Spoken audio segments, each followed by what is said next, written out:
Kyle Larson and Denny Hamlin got into some beef on the racetrack this past weekend at Pocono, and it's all but confirmed at this point that Shane Van Gisbergen will be a full-time NASCAR Cup Series driver in 2024. What's going on, guys? It's Daniel, and welcome back to our video.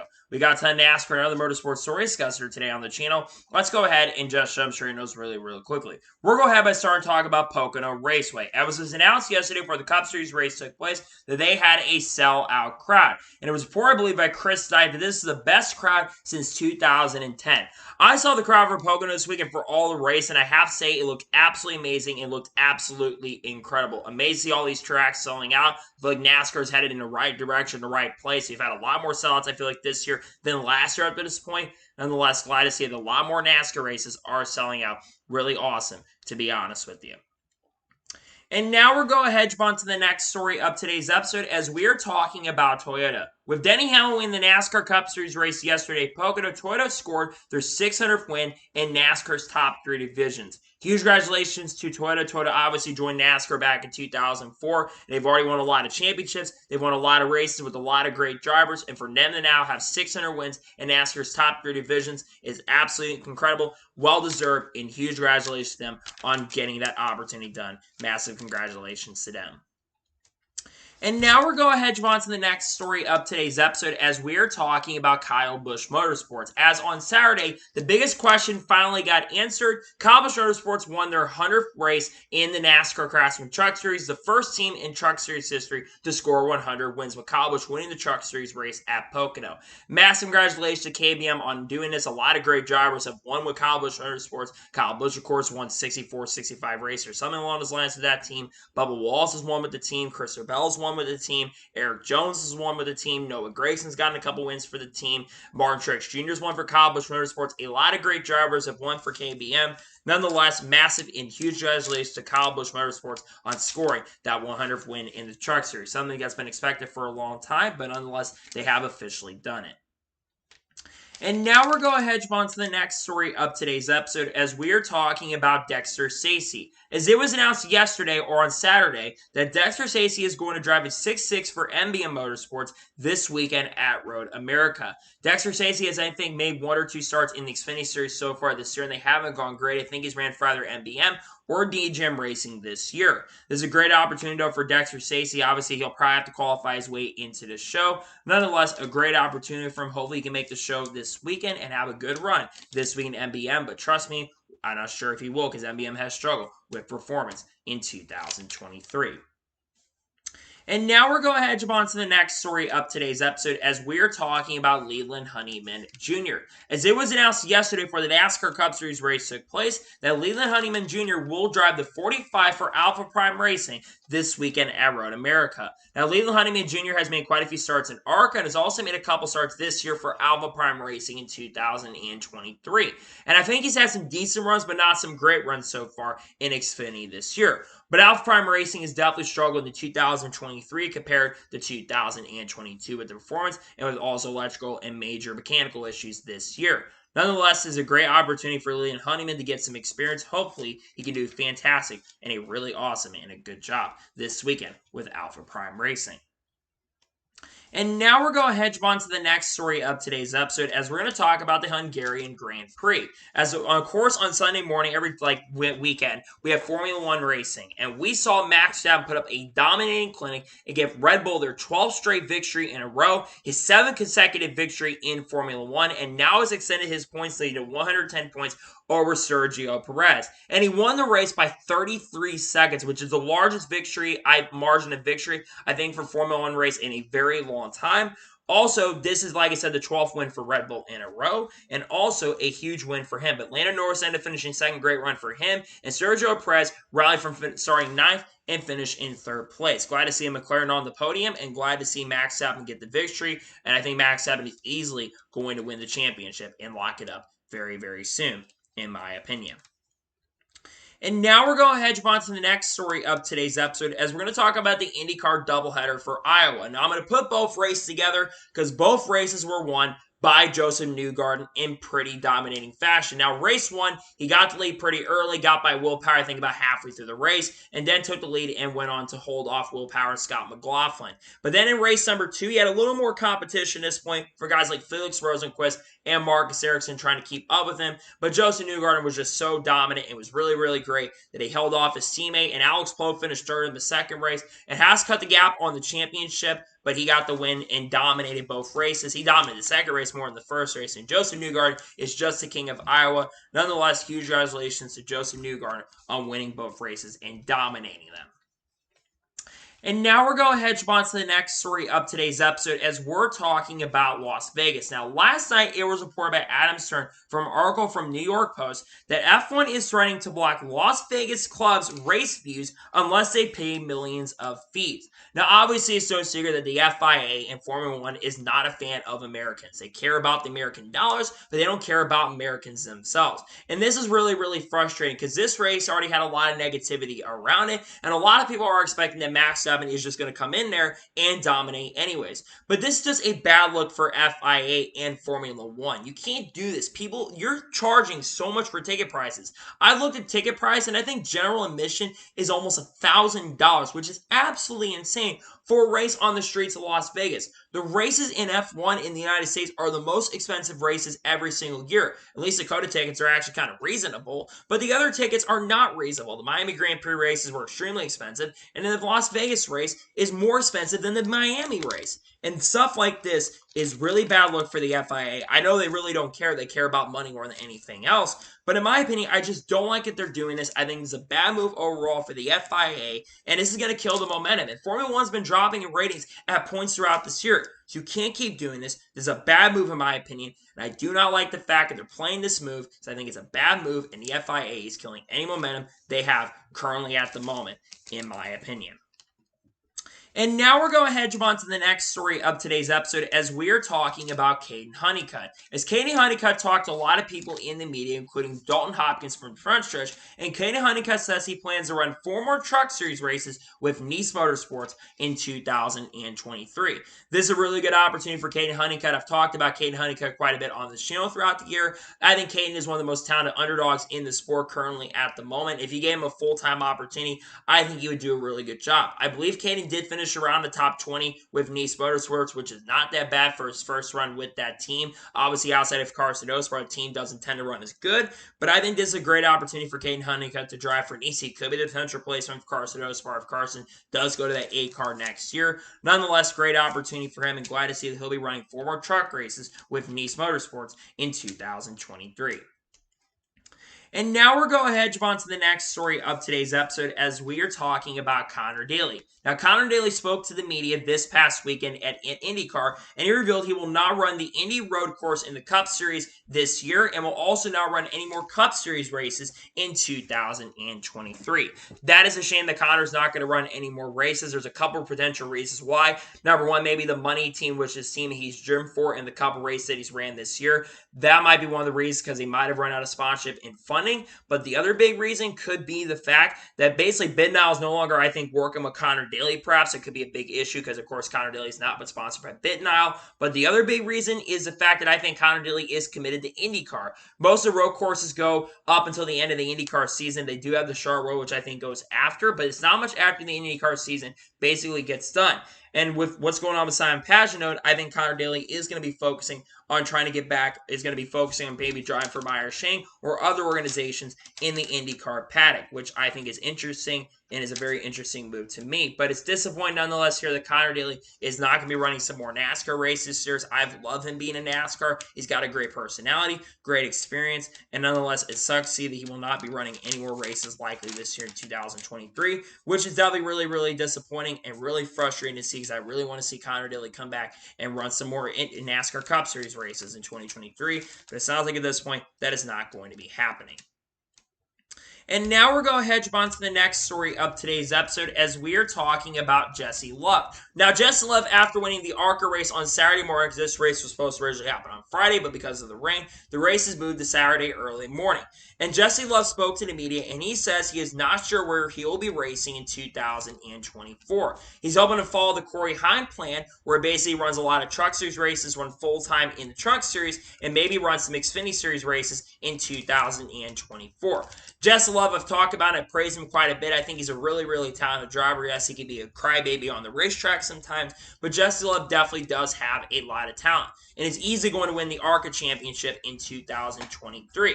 Now, Jesse Love, I do believe, will turn 19 at the end of this year. So the big question will be in 2024, is he going to go full-time in the NASCAR Truck Series or go full-time in Xfinity?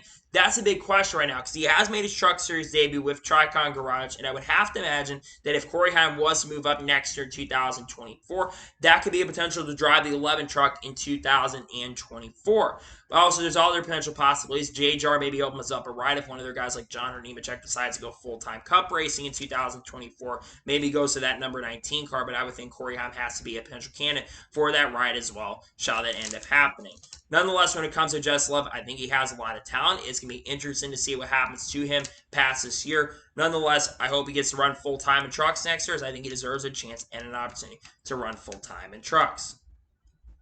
And now we're going to hedge on to the next story of today's episode as we're talking about Josh Berry and Sam Mayer. Now, if you watch the NASCAR Xfinity Series race, which I think a majority of the fans who watch my channel probably watched the Xfinity race, you saw what happened on the last lap. So Junior Motorsports, and especially Josh Berry, had dominated the NASCAR Xfinity Series race at Pocono. And near the end of the race, there was an overtime restart that happened. Now, Josh Berry had the lead and got a really great restart, but he overshoots the corner going into turn number 1 and nearly runs into the outside wall. He gets a run coming back to the white flag. There was a piece of debris, but NASCAR said they were going to continue going. They revealed that later. And Josh Berry tries to get a run on Austin Hill, but he doesn't get a big enough run. He comes up to the outside and hits Sam Mayer, and basically they have contact with each other where Sam Mayer and Josh Berry end up having basically flat tires. Sam Mayer is able to continue on, but Josh Berry hits the outside wall, bringing the caution out. Now, after the race, both drivers interviewed, and they actually both took responsibility for the incident. Sam Mayer took some of the blame, but Josh Berry said he was also at fault for the incident as well. To me, that's just a big mistake from both those drivers, in my opinion. Mainly Josh Berry, because Josh Berry has not been really clutch this year, in my opinion. Last year was clutch, making really good moves and been clutch last year. This year he's been less clutch, and I think it's created a lot more mistakes for both drivers this year. Mainly Josh Berry, especially, though, because he's made a lot more mistakes this year, in my opinion. And it's been frustrating to watch at times because you can't make mistakes like that on the racetrack if you're going to have a chance to win the championship. I think Josh probably should have won the race yesterday. He definitely had the best car for sure. But nonetheless, at least I appreciate them both taking responsibility because I think both were definitely at fault for the situation incident. But they both cost themselves a shot at potentially scoring the victory, in my opinion. And overall, it's interesting to see that both drivers cost and both taking responsibility, which I think is absolutely interesting, but not a big surprise and a shock, in my opinion. And now we're going to hedge on to the next story of today's episode as we're talking about Carson versus Parker Kligerman. Now, after the NASCAR Craftsman Truck Series race, Parker Kligerman was not happy with Carson Hocevar. And the big reason why was because of the big crash that ended up happening with about 5 or 6 laps ago. On the restart, Carson Hocevar was on the inside, I think, of a couple cars and drifted up the racetrack and caused a pretty big pileup that involved Parker Kligerman, Zane Smith, Stuart Friesen trying to make it in on points. Ross Chastain got some damage in that wreck, and I believe a couple other trucks, including Kaz Grala, were involved in the wreck. And also, like I said, Parker Kligerman was involved in that wreck. And Parker Kligerman, like I said, was very unhappy and basically said, told Carson Hocevar, you're a better driver than that, and you should know better than that. And Carson Hocevar, you have to agree with Parker Kligerman. Carson Hocevar has been a better driver this year and a much more mature driver in 2023 compared to 2022. But that move that Carson Hocevar made, in my opinion, was kind of a dumb and stupid move. I know he kind of drifted up the racetrack, but if you're, and I understand it's a restart, but you don't have to be that aggressive, especially since you're locking in the playoffs. You heard some guys who were trying to make it in the playoffs, and heard some guys in the owner's points position as well, especially Parker Kligerman's team that doesn't have a lot of owner's points currently at the moment right now. You cannot make moves like that out on the racetrack to get respect, especially like I said, since a lot of conversation about who's going to be the A car with Junior Motorsports in 2024. This is not going to help your prospects and your possibilities of driving that car next year. Even though I think it's likely he is going to drive that car in 2024, this does not help his prospects and help his case going into 2024. And you can't be making moves like this if you want to gain respect out on the racetrack. I think it was a little frustrating, in my opinion, what Carson did. I was a little frustrated with him. I think Carson, until yesterday, or Saturday, I should say, has shown a lot of maturity and growth on the racetrack. But I thought the move was a little bit classless. I think it was a bad move on his part. I understand it was a restart, but I understand his frustration, that being Parker Kligerman, because I think that was a little bit bad move on his part, and I think it was a little bit frustrating to see what Carson did, taking out a ton of drivers and costing them great shots and opportunities at great finishes, in my honest opinion. And now we're going to head on to the next story of today's episode as we're talking about Joey Logano. Now, Joey Logano was the first of many drivers who were really frustrated after the NASCAR Cup Series race yesterday. But Joey Logano wasn't pissed at any drivers. He was pissed at the people trying to get his car back to pit road. And after speaking to the media, he expressed frustration after the race, talking about towing back to pit road, saying there needs to be a different system on how they do things. And he says it's not the first time that he has complained about this. If you saw the in-car camera when he's sitting in the car with the crew members that were trying to work on it, trying to get it back, Joey Logano was irate and frustrated. And honestly, I can't blame him. There's still an issue in the second year of this car where if you have multiple flat tires, your car is beach and you cannot move. And to be honest, I think I agree with Logano on this. In fact, there needs to be tires ready to go in case of situations like this. Because when you have a car that's sitting there and is completely beach and can't move, it can be really frustrating, and you can be really frustrated at the officials there. And the officials were not helping the situation either. They were just saying, what do you want me to do? He said, back the truck up and let's get going and moving. And he called them pretty stupid, which I agree. It was kind of stupid that they weren't doing what Joey Logano asked. Joey Logano did also say that he wasn't going to be back in the race regardless, but it's like, just get me back to pit road so we don't have to do this where we drag 2 laps around, we waste time under yellow, and just get it on so we don't have to sit here and tag everything up and cost us multiple other laps that we don't need to cost. I agree with Joey Logano on this. I think this needs to be addressed, and I think NASCAR probably will look at this going forward. I think Logano's frustration is absolutely justified in my opinion, and I do agree that the frustration with Logano was, like I said, I thought it was justified. I think he absolutely had a right to be frustrated about it, and he should be frustrated about it, because I thought it was a little bit ridiculous, kind of uncalled for, that it took so long for them to get that situation sorted out, and in my opinion, I do agree with Joey Logano.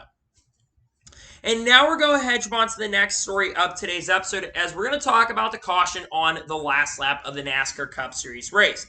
Now, NASCAR did actually finally come out in regards to why they took so long for them to throw the caution. And basically on the last lap, they threw a caution. Now, Ryan Preece had actually spun out with 2 laps to go in the NASCAR Cup Series race. However, NASCAR decided to wait until the white flag when they're about halfway across the line, and they basically then threw the caution.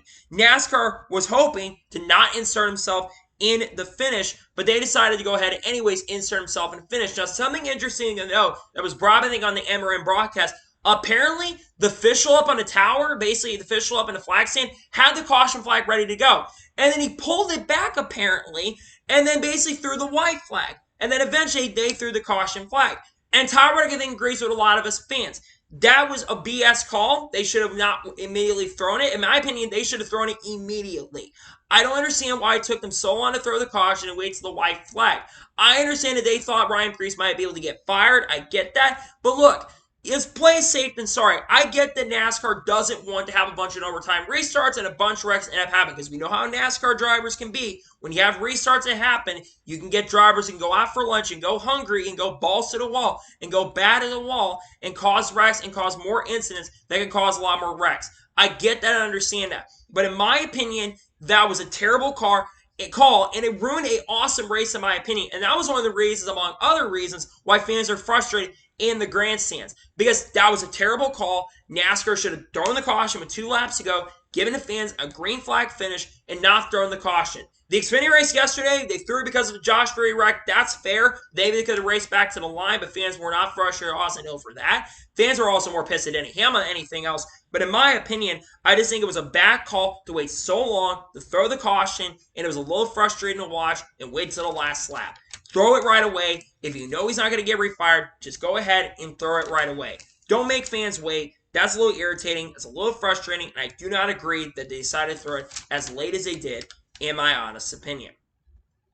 And now we're going ahead to move on to the next story of today's episode as we're talking about Austin Dillon versus Tyler Reddick. Now, this is another moment of tempers flaring on the racetrack because about 55 laps to go in this race, one of the biggest incidents of the day took place. So going into turn number 1, you had a 3-wide battle going on between Tyler Reddick, Brad Keselowski, and Austin Dillon. And all 3 drivers were battling there. Now, Austin Dillon decides to come down the racetrack and basically ends up wrecking himself with Reddick on the inside, and Austin Dillon hits the outside wall really, really hard. But instead of Austin Dillon taking blame and responsibility for the incident and the crash, Austin Dillon gets pissed off, takes his stuff off, and decides to throw his helmet at Tyler Reddick's car. Now, in my honest opinion, Austin Dillon, number 1, he had a terrible throw.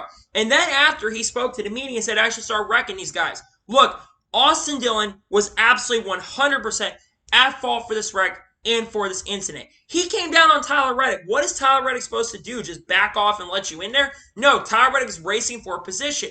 In my honest opinion, Austin Dillon should have known better, and I think Austin Dillon is going to feel like an idiot, and he should probably, in my opinion, take responsibility for the incident and the crash. Because like I said, I think that Austin Dillon was completely at fault for the wreck. Tyler Reddick did nothing wrong in the situation, and he just sends it to the bottom. And it's another race where Austin Dillon has loved SMT data, apparently, because he apparently loves the word SMT data, because he brings it up again like he did at Gateway and tried to say Austin Cindric should be suspended for that when Cindric was not the one in fault for the wreck, and Austin Dillon was the one in fault for that wreck too.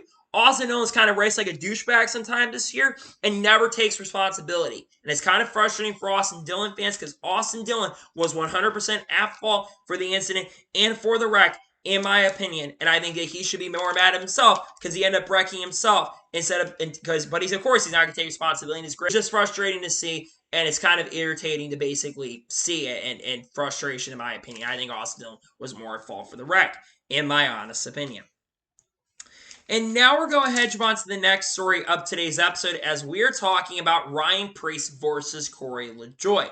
Now, after the NASCAR Cup Series race, Ryan Preece, just like on Monday, was not very happy. But instead of kind of being a little more calm with Michael McDowell, Ryan Preece was irate with Corey LaJoie. Went up to his car that was about to start throwing punches, and he was really unhappy with Corey LaJoie. Now, Ryan Preece, I'm not sure exactly why Ryan Preece is pissed. I'm guessing that Corey LaJoie was probably the one that turned Ryan Preece. So if he turned Ryan Preece, which I think is probably why he was really irate and really pissed and upset, then I can completely understand the frustration from Ryan Preece, because Ryan Preece has been raced kind of like a clown this year in 2023, and Corey LaJoie was having a great day in the beginning of the day, but had faded through the field. But if he turned Ryan Preece, then man, I understand Ryan Preece's frustration completely, and I've never seen Ryan Preece that mad and upset. Granted, Ryan Preece has been frustrated at times before. He was mad at Carson last year in 2022 after what happened at Charlotte, even though they were racing for the win. Ryan Preece got turned. He's had kind of a frustrating year. We know Stu Ross Racing has struggled in the 2023 season, but seeing Ryan Preece that upset and angry was kind of interesting to watch. I was like, wow, I've never seen Ryan Preece that mad before, and he almost got into a fight. And it was about to be a fight. Obviously, I think the Spire Pit crew members had to come in there and break it up, because I think Corey LaJoie was about to go up there, and Corey's probably like, what did I do? But I guess maybe, like I said, the contact ended up happening between both drivers on the racetrack was probably a big benefactor of what ended up happening there and the frustration between both of them. So if that's what ended up happening, it is what it is. And this is probably something that Corey LaJoie probably talks about in this podcast, because I think all these podcasts this week are definitely going to be very, very interesting. Nonetheless, it's very interesting to see. It's very interesting to look at, and it sounds like I said, there was some tempers flaring between both Ryan Preece and Corey LaJoie. We're going to Richmond next week, so maybe Ryan Preece will speak to exactly what happened, and maybe we'll see some stuff end up happening between Corey LaJoie and Ryan Preece in Richmond, where Corey LaJoie gets his payback, so we know how good both drivers can be at Richmond. It's going to be very interesting to see what happens in regards to that between Ryan Preece and Corey LaJoie, in my honest opinion. And now we're going ahead to move on to the next story of today's episode as we're talking about Denny Hamlin. Now, we got a couple Denny Hamlin stories to talk about today on this channel, but the first one involves around his contract talks and extension. Well, Joe Gibbs spoke to the meeting. He says, we're working on everything, but Denny is going to be here in 2024. Quintessentially confirming that Denny Hamlin will be back with Joe Gibbs Racing in 2024 in the 11 car. which isn't a shock or a surprise because obviously there's been a lot of talk Denny Hamlin was likely going to return to Joe Gibbs Racing in 2024 because FedEx is likely to renew with Joe Gibbs Racing in 2024 and sign a multi-year contract extension as a sponsor with Joe Gibbs Racing. The big question is going to be how long is Denny Hamlin going to be at Joe Gibbs Racing past 2023?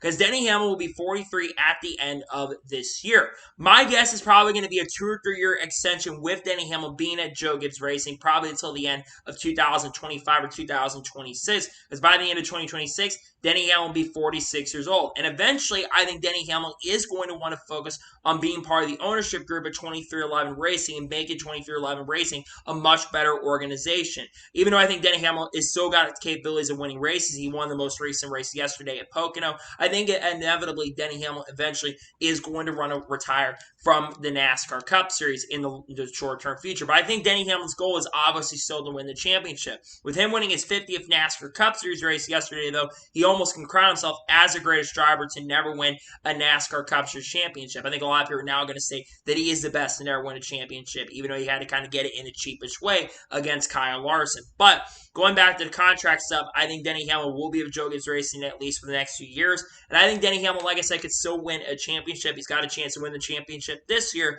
And I think Denny Hamlin is definitely hoping for sure to win the championship in 2024. We'll see what happens in regards to that, but it sounds like he's going to be back with Joe Gibbs Racing in the 2024 season. While it's not officially confirmed at this current time, I think pretty soon, along with more Truex Jr.'s talks, we're probably going to know not too far down the road what's going on with Denny Hamlin past this year. But it sounds like at this point, and it's inevitable, that Denny Hamlin is going to return to Joe Gibbs Racing in the 2024 NASCAR Cup Series season.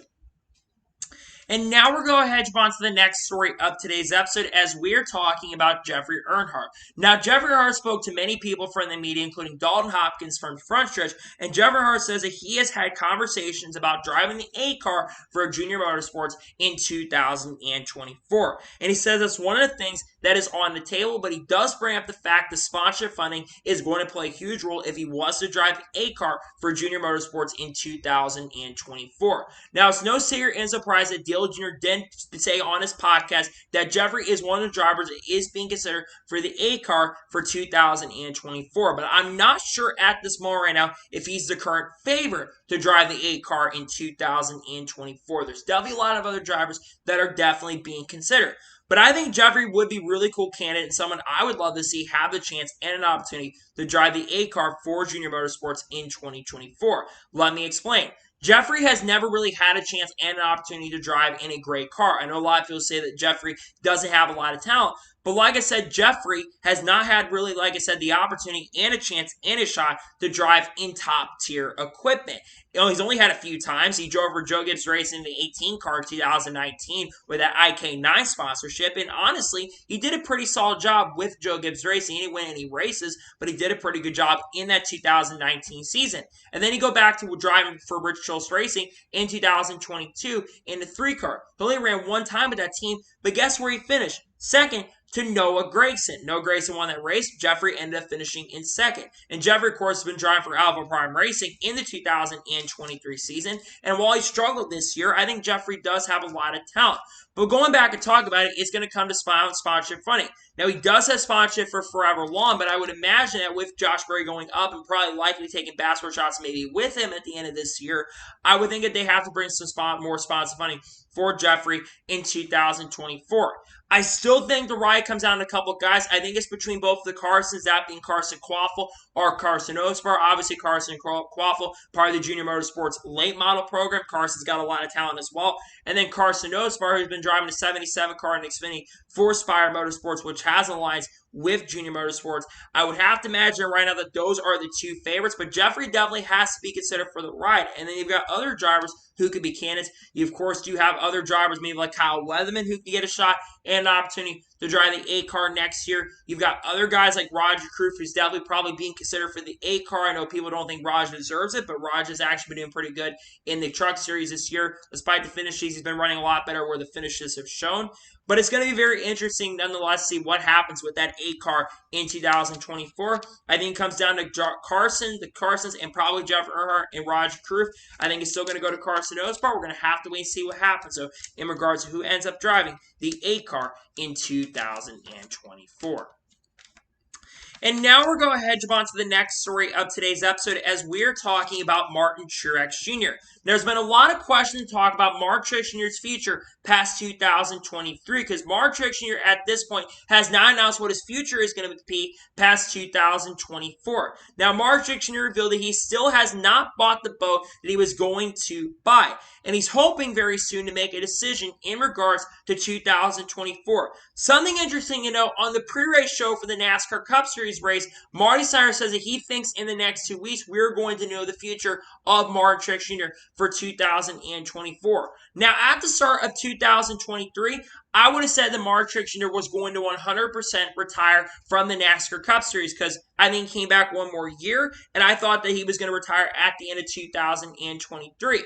But how good Martin Truex Jr. has performed in 2023, with him already scoring 3 wins in 2024, I think there still is a really good chance and possibility that he is going to return in 2024. But then we heard last week or on Monday when he spoke to me after winning in New Hampshire, that he kind of says he's really bad at making big decisions, and he basically says that he wants to go buy a boat and maybe go out to the lake and basically do that and basically retire from the Cup Series.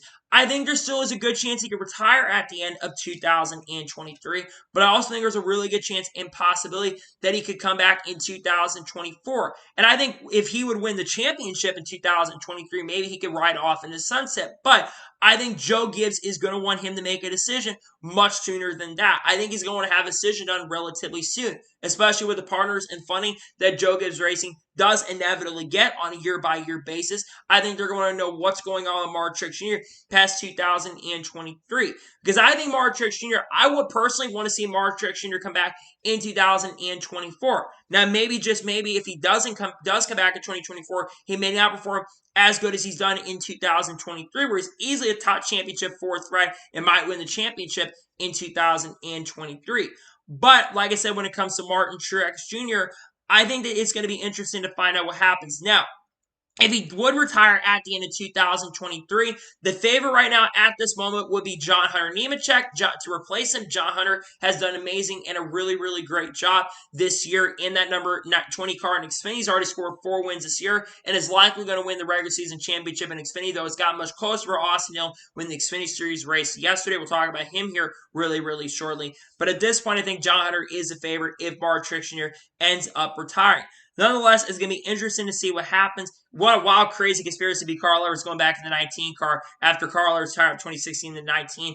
But at this point, I think it's going to be John Hunter Nemechek who's going to end up driving the 19 car in the 2024 season, and Martin is to retire. But if you want my opinion, I think Martin should come back in 2024. Dale Jr. would agree with me on that, and I think we want to see Martin Truex Jr. come back and return into the 2024 season because I think he deserves another chance and another opportunity to drive next year in 2024. And now we're going to head on to the next story of today's episode as we're talking about Austin Hill. Now, there's been a lot of rumors about the 31 car for 2024, and Austin Hill has mentioned quite a few times about potentially driving the 31 car. Well, one thing that might have indicated a really good chance that he's going to drive the 31 car in 2024 is what happened after the NASCAR Xfinity Series race. Interestingly, Chris Rice and Daniel Hemrick, who are both at Kaulig Racing, went up to congratulate him after the NASCAR Xfinity Series race after winning it, which tells me that there's a really good chance and possibility that he's going to be taking over the 31 car in 2024. Now, we're going to be talking about Justin Haley here in just a little bit, but obviously Justin Haley is going to be leaving Kaulig Racing at the end of the 2023 season to join Rico Racing starting in 2024 on a multi-year deal. And Austin Hill's name has been mentioned as the front runner currently at the moment to take over the number 31 car. Now, Austin Hill, no secret, has made it public back when he won at Atlanta earlier this year in March. He made it public that he wants to be racing full-time in the NASCAR Cup Series in 2024. And I think Austin Hill has earned that right and opportunity to go full-time NASCAR Cup Series racing. I think Austin Hill is really someone that I think is underrated in NASCAR right now. And I think he's got a really good chance still to this day to win the NASCAR Xfinity Series Championship championship. And he's also made a couple NASCAR Cup Series starts this year, and also made his debut with Rich Choice Racing last year in the 33 car. And I have to say, he did a pretty solid job finishing in the top 20 in a car that doesn't have a charter or anything like that. And one thing that really helps Austin Hill's case, especially if he was to go into the 31 car next year, is the fact that he does have sponsorship and funding from the Bennett family company, because Bennett's been sponsoring him, I think, also in his truck series, and also United Rentals, which has sponsored him since his days basically in the truck series when they sponsored him in the 16 truck when he drove for Tory Racing.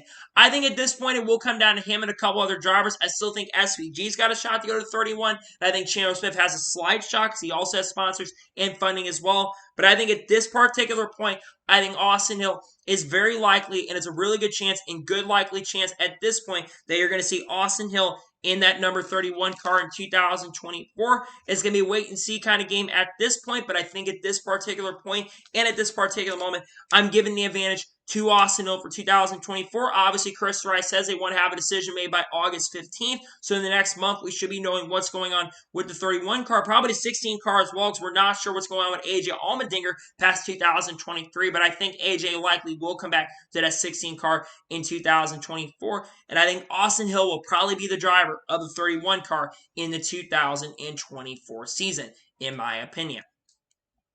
And now we'll go ahead and jump on to the next story of today's episode as we're talking about Justin Haley. Now, if y'all have been following my channel and been following the NASCAR news cycle over the last couple of days, we all know on Thursday it was shockingly announced that Justin Haley will be leaving Kaulig Racing at the end of the 2023 season to drive for Rick Ware Racing starting in 2024. Now, on Friday, Chris Rice spoke to Dalton Hopkins from Frontridge, and he said that they had made the decision a few weeks ago in regards to Justin Haley leaving, which really surprised and shocked me, telling me that it was a business decision. Now, a lot of people thought that basically that Todd Braun still owned the 31 charter, but that's not true. They sold that charter a few years ago, and that charter is currently owned by Kaulig Racing at this moment. So they don't have any leverage of keeping him in that 31 car. But really interests me is the fact that they made the decision a few weeks ago. Now, Justin Haley, he spoke to the media on Saturday as well, and he says it might seem odd to join Rick Ware Racing.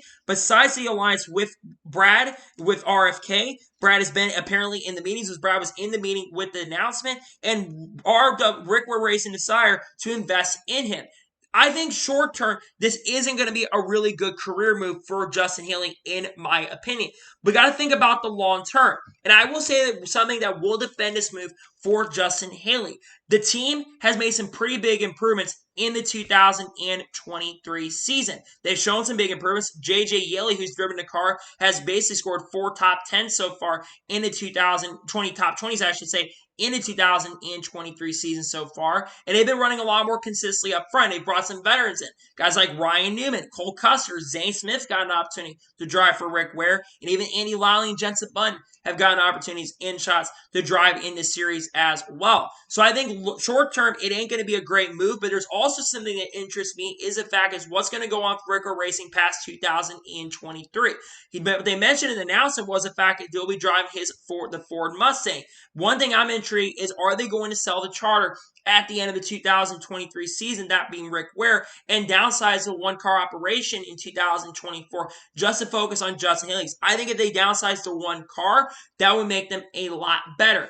But if they don't downsize in 2023, and 24, I should say, maybe they do run some different drivers and basically have a rotation car. Basically have drivers like Cole Custer, maybe Haley Dean, she makes her Cup Series debut. Maybe they bring Matt DiBenedetto and somehow give him a chance and opportunity. Who knows at this point? But when it comes to this move, I think a lot of people are definitely going to be surprised. I think it's an interesting move. I think short term, with Brad being there, I think it's going to help Rick Ware Racing. Like I said, we've seen some huge improvements from that team. But I do think long term, they're going to be in a better position. I think the team has continued to improve. They've shown signs of improvement, especially in the 2023 season up to this particular point. But we'll have to wait and see what happens, and we'll see what goes on behind the scenes in regards to that. But nonetheless, it's going to be interesting to see what happens. If you want my opinion, I think it's as of now a bad career move. But I think long term, like I said, I think it could be a really awesome and great move for Justin Haley. We'll continue to follow the story as time goes on. It's going to be very interesting to watch, though. And now we're going ahead and jump on to the first of two major stories in today's episode as we're talking about Shane Van Gisbergen. Now, we've talked about Shane Van Gisbergen quite a bit on this channel, especially over the last couple weeks. It's because of the rumors and rumors about him potentially going full-time in the NASCAR Cup Series in 2024, and also the fact that he's going to be returning at the Indy Road Course in a couple of weeks at the, like I said, at the Indy Road Course with Trackhouse Racing and Project 91. Well, according to an article from VA Sleuth, it sounds like it's now considered a formality that SVG will switch full-time to NASCAR as soon as 2024, pretty much confirming at this point that Shane Van Gisbergen will be racing full-time in the NASCAR Cup Series in 2024. Now, he does have a contract with Supercars that goes through next year. They would mean he would be open in 2025, but it sounds like that he could end that contract at the end of 2023 and leave in 2024. Something interesting to note, he's not been a big fan of the new supercar bodies and things have been going on with supercars, and he hasn't been a big fan of the direction of things have been going. And also, I think he had a lot more fun in a one race in NASCAR than he's probably had all year in supercars, though he has scored a few victories in supercars this season. But when I think of drivers who are extremely talented, I think Shane Van Gisbergen is definitely one of the most talented drivers in the world right now. Now, one thing I will give the pump the brakes a little bit of SVG, I think that he will be a little bit of a struggle on the ovals, but if he does come full-time in NASCAR in 2024, which sounds like it's very likely at this point, I think that he could be like Juan Pablo Montoya. A lot of people are going to say he'll be like Marcus Ambrose, and while Marcus Ambrose never had a really good team to go with. I know people say he struggled on ovals, but Marcus Ambrose never really had a great team to go with. JTG Doherty was not that great when he started with them, and let's be honest, Richard Petty Motorsports, they never were a top-tier team. They were a decent team when Marcus was on it, but they never were a top-tier team. Marcus never had a really good chance and a great team to go with. So if he had a better team like Hendrick Motorsports, like a Joe Gibbs Racing, he'd probably do a lot better and be more of a contender. I think that with Shane Van Gisbergen, I think he could be like Juan Pablo Montoya. He would be really good on the road courses, and I think he'd be decent on the ovals. With Trackhouse, he'd probably do a pretty solid job with that team. Now, the big question is going to be, what teams could he end up driving for? I think there's a lot of possibilities. The first team is obviously Trackhouse. He could drive the number 91 car if Project 91 was gone at the end of this upcoming season. I could definitely see him going full-time with Trackhouse. He's already driven 2 races with Trackhouse at this point, and I think they would have to be one of the favorites considered for Shane Van Gisbergen heading into 2024. They're a top-tier team. I know they've kind of struggled this year on the ovals, especially in 2023, but they could improve in 2024 and become a top-tier team. They've got to be a favorite. Another team could be Kaulig Racing. Obviously, the 31 car is open. I think Austin Hill is still, like I said, the favorite to drive a 31 car in the 2024 season. But I would have to imagine that the 31 car could be available in Kaulig Racing, maybe even the 16 car if AJ does leave at the end of the year. But I think AJ is likely going to come back to the 16 car. What about the 10 car? Stewart-Haas Racing needs a veteran driver, and I don't think he's the favorite, but we don't know who's going to be in the 10 car next year. Obviously, there's a lot of rumblings and rumors that Eric Almirola may retire at the end of the 2023 season. Right now, Michael McDowell and Zane Smith are the 2 current favorites to take over the 10 car heading into 2024, but I can see Stewart-Haas Racing pulling a crazy move and bringing Shane Van Gisbergen in. They surprisingly got Josh Berry to drive the 4 car for 2024, so why not bring Shane Van Gisbergen in? They get someone who could really help the road course program because Stewart-Haas Racing has not been really that great, especially on the road courses. I think Shane could really help on that aspect as well. You've also got 2311 Racing. We've got that third 2311 Racing car that's mainly reserved for Kurt Busch, and Kurt obviously wants to come back to the NASCAR Cup Series, but you've got other drivers who have been interested to drive a 6-7 car. Obviously, we got Kamui Kobayashi who's going to be driving at the Indy Road Course. You've also basically had Travis Strada make his debut in that car, and then you also have guys like Carl Edwards who could one day get in 2311, but I think Shane Van Gisbergen coming in and working Bubba Wallace and Tyler Reddick could definitely be really, really interesting. And you've got other teams maybe like Front Row coming to play. Rich Cho's Racing, a third RCR car, would definitely be interesting, and that could be where he could go to. Nonetheless, I think it's going to be very interesting to see what happens with Shane Van Gisbergen for 2024 on whatever rides he ends up going to. Although another wild card, Spire Motorsports, that second Spire car would be an interesting one. We know Corey LaJoie, he's going to be back in the 7 car next year, but with a multi-year extension. But I could definitely see the 77 car being open for him for SVG in 2024. Nonetheless, I think it's going to be very interesting to see what happens in regards to Shane Van Gisbergen, but it sounds like at this point, he'll be full-time in the NASCAR Cup Series in 2024. I'm excited about it. I'm stoked about it, and I cannot wait to see what he will get to do. I'm looking forward to see what opportunity he has for 2024. I think he does have a great chance, though, to drive full-time in the NASCAR Cup Series. It sounds like it's pretty much confirmed at this point. And now we'll go ahead and jump on to the final major story of today's episode as we're talking about Kyle Larson versus Denny Hamlin. Now, if you watched the NASCAR Cup Series race yesterday, you saw the stuff that happened between Denny Hamlin and Kyle Larson. So on a restart that happened with about 7 or 8 laps to go, Kyle Larson and Mark Truex Jr. were on the front row, and Denny Hamlin was right behind Kyle Larson. Now, it's no secret Denny Hamlin and Kyle Larson are really good friends. But on the restart, Denny Hamlin gets a fantastic run and goes to the inside of Kyle Larson. Now, Denny Hamlin had about a lap or 2 or 3 laps of fresher tires, Spark having 2 tires and Larson having 2.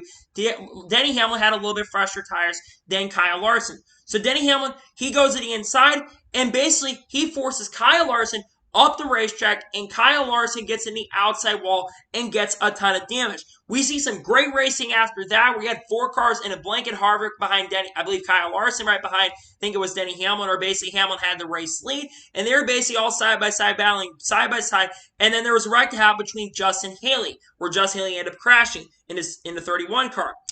That during the caution, we saw Kyle Larson basically go up there and was not happy with Denny Hamlin after and forced Denny Hamlin basically into the outside wall.